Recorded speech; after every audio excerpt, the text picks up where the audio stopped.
Hi everyone, here we've got Samsung Galaxy A02s, and let me show you how to allow unknown sources on this device. So first of all, we have to find and open the settings, and now let's scroll and find biometrics and security. Now let's scroll down again, and here we've got install unknown apps, so let's enter.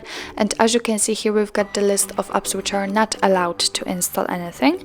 If you want to change it, for example, if you'd like to allow Chrome to install some content, simply tap on it and choose this switcher. Let's get back, and as you can see, it immediately changes, so from now on you will be able to download something from the Chrome.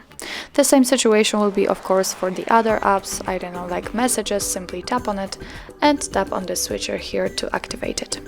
In order to turn it off, just tap on the option and tap on the switcher again, and as you can see, it immediately changes, so it means that from now on you won't be allowed to install anything from the messages. So actually that's all. This is how to allow unknown sources in your Samsung Galaxy A02s.